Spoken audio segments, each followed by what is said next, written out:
this is the Provoked Prawn, and this is a video to compare two premium high quality gaming keyboards, one from Logitech in the form of the Logitech G915 TKL and the other one the SteelSeries Apex Pro TKL. They're both 10 keyless compact gaming keyboards with a number of interesting features that make them stand apart from one another, and I'm going to go through these keyboards and talk to you about the differences between them.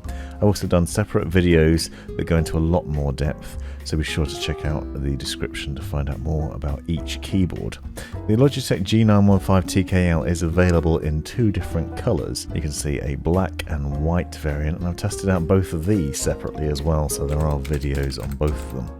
The G915 TKL, as you can see, is a very nice looking keyboard with a low profile design to it. Compact, slimline, sits low on the desk, also has thin low keycaps and a wireless setup that includes a tiny little wireless dongle which has a storage spot on the back of the keyboard, allows you to plug it in and save it when you're not using it and you're plugged in and charging the keyboard. In terms of charge, this keyboard can get up to 135 days of use with RGB lighting turned off and 40 hours with it turned on, so that's quite a bit different in terms of the longevity of it. It uses a light speed wireless technology, and it also has Bluetooth connectivity, and you can plug it in with the micro USB connection. It comes with a choice of 3 different key switches: the GL Clicky, the GL Linear and GL Tactile, and I did a video separately on the 2 different colour variants which also have different key switches, so be sure to check out the description for links to those videos as well, so you can hear the differences and understand what the differences are between them. Both the keyboards though have a 1.5mm actuation distance and 2.7mm of total travel, but they vary in the feel and response of them. SteelSeries Apex Pro, meanwhile, has adjustable key switches that can adjust between 0.4mm and 3.6mm in terms of actuation. It is a wired keyboard, so it requires to be plugged in, but it does have pass-through because of that, because you have 2 USB ports that you can plug into your PC, and then you can have a pass-through on the back, so you can plug in an extra device at the rear, as you can see here. This keyboard has a nice number of design features to it that include this OLED screen. This display can be customized in a number of ways. For example, you can put your own GIFs on it, you can set it up so that it will show you your CPU, RAM and GPU usage and temperatures and things like that, so you can see what it's running at and how your machine's doing. It can be used to display all sorts of other things. So for example, you can use it with a Discord setup where it will show you who's talking in Discord, who's joined your Discord channel and other information like that, which is really handy to see on the fly. You'll also note up there that you have a volume wheel and a media playback button that basically allows you to play media with a single press, fast forward with a double press and rewind with a triple press, which is really nice. The SteelSeries Apex Pro also has fantastic RGB lighting that can be layered with reactive effects and a really nice setup in terms of the RGB that it gives off. It's really satisfying and one of the best I've seen in terms of RGB lighting. Really nice result. As I was saying, the adjustable key switches set up on this keyboard is interesting and one of the most interesting designs I've seen. With most gaming keyboards, you have to choose from a certain set of available key switch setups. As I said, for example, the G915 has GL Tactile, Clicky and Linear switches from Kale. The SteelSeries switches are adjustable omnipoint switches, which basically means the main key switches on the main area of the keyboard, that excludes the function keys and the directional arrows, can be customized within the SteelSeries software to adjust the actuation on a per key basis. So you can set it so that you have the minimum amount of actuation, for example, when gaming, or a maximum when typing. What that means is that you can set it so that you adjust a simple touch, a very gentle press on the key switch will activate it, and it will react and respond really quickly. And you can choose that, as I said, between 0.4mm and 3.6mm in terms of that response, so you can make it as fast or as slow as you want and really customize it. The G915 TKL is also very responsive, but it is set at a 1.5mm actuation distance. It does, however, have these uber thin keycaps, as you can see, and thin key switches as well. It's a low profile design, so not only does the board sit low on the desk, but also the key switches and keycaps. The result is a very comfortable keyboard that sits low and is very comfortable to use all day. I've really enjoyed the G915 TKL. It's one of my favourite keyboards that I'm now using as daily driver. I go back to on a regular basis because I like it that much. One thing I did note with the black variant though is that the keycaps get quite dirty over time. They pick up a lot of oils from your fingers and it mars the look and feel of it. The white version doesn't have that problem. An issue I had with the black variant is that the housing on the key switches wasn't well etched, and so the RGB lighting wouldn't shine through that well. Again, this is not a problem with the white one. This is interesting because, as I said earlier in the video, this keyboard is a wireless one, which basically maximizes battery life if you're not using the RGB lighting. But if you can't touch type and you don't know where the keys are, you will struggle with problems because you won't be able to see the key switches as easily at night if you turn the RGB lighting off. Obviously you can turn it down as an option, but that minimizes the amount of battery life. Still, it has 40 hours on a single charge with the RGB lighting on set to maximum, so it still keeps going and going, and it's not necessarily a major complaint. The G915 TKL is interesting in other ways too.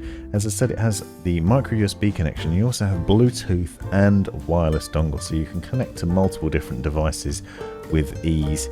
You could use it on a laptop in Bluetooth mode, for example, or you could plug the dongle into your PC and you have an uninterrupted bit of action there. It has a large media volume wheel at the top there, you can see. You'll also note there are rubber buttons for playback buttons.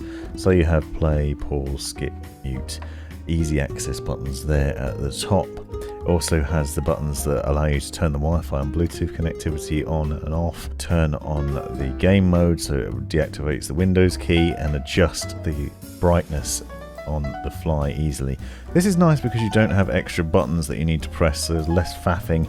You can easily access these controls, which makes it a joy to use and really simple. That's something that the Apex Pro lacks. Although it too does have a media volume wheel, but it's quite small, and it has a little button below that you can press and activate media playback, but it does require multiple presses in order to do different things, so you don't have quick and easy access to these things. Obviously, as I said, this is a wired keyboard, so it doesn't have quite the same functionality, but what does make it interesting is that when you dive into the SteelSeries software, you can customize not only the OLED display, but also all the other keys on the keyboard. So there is a secondary function layer of meta keys. Basically, when you press the SteelSeries button at the bottom of the keyboard, you can then select any key on the keyboard and customize a secondary action for that key, so that you can double up on the key presses and customize it in the way you want. That includes adding macros and other button presses and recording your own keystrokes and actions with ease that you can then access there. The G915 TKL is a low profile design, as I said, but it does come up with these flip up feet that allow you to adjust and put it at a certain angle if you don't find that low profile, low slung design comfortable. G915 doesn't have a wrist rest, but I haven't struggled with that as a problem necessarily. It's still very comfortable to use, and it sits nicely on the desk, and it also is very nice to look at. The SteelSeries Apex Pro has an aluminium frame, and it has a magnetic wrist rest that's held in place really easily. You just pull that away.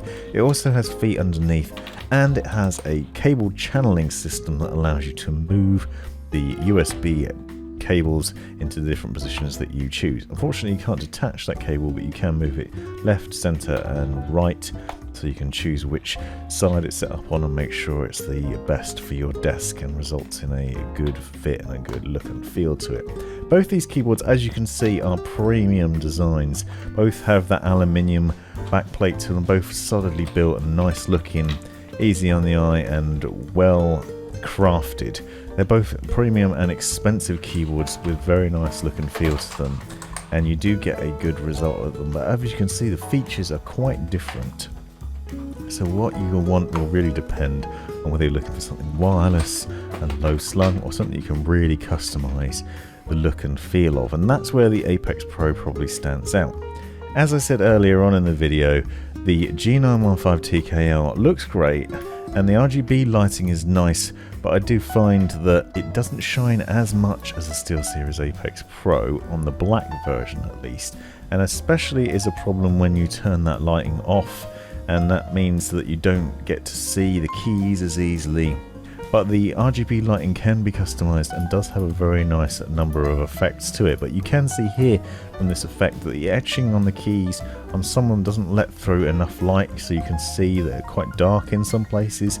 This is a problem I noticed especially on the black version, and particularly a problem once you turn the brightness down. And that might not be an issue for you. It isn't for me because I'm a touch typist, so I know where the keys are and it's not really a problem. But you can see you can't really see the lettering here very easily at all. Obviously this is under lighting for video and it was taken at night, but still it's a bit of a struggle to see those. If you think this is going to be a problem, I'd certainly recommend opting for the white version, which has much better lighting and stands out a lot easier thanks to the colour setup. I actually personally prefer it as well. I think it's a better looking keyboard even after some use. I was using both of them for quite a while and I found that the black one marred a bit more with the oils from the fingers and just dirt from general use, whereas the white one still looks really nice and cleans up a lot nicer and lets better RGB lighting through. The white G915 TKL is certainly the looker of the three keyboards and stands out from the Apex Pro in my mind as the nicer looking keyboard. They are, however, both interesting in a number of different ways. That Apex Pro with the customizable actuation levels is really cool. It's very comfortable, has a nice sort of rubberized feel to it. The keycaps are fairly quiet, it's not a loud affair. G915 is also quiet, has that selection of different key switches available so you can choose the feedback that you're getting from it and the response that you get from it too, and you can select one that suits you. It also has that convenience of being wireless and multiple connection options, so it's really nice in that way. You can also do a lot of customization within Logitech's G Hub. Be sure to check out the individual videos where I go into a lot more depth on these products, but hopefully this has given you a good overview of the differences between them, and let me know in the comments if you've got any questions. Thanks for watching. This has been the Provoked Prawn. Thanks for taking the time to watch this video. Hope you found it useful, interesting, hilarious, or all of the above. Be sure to check out the description for other information you might find interesting, and subscribe and watch these other videos as well that I think might be useful to you, and have a great life.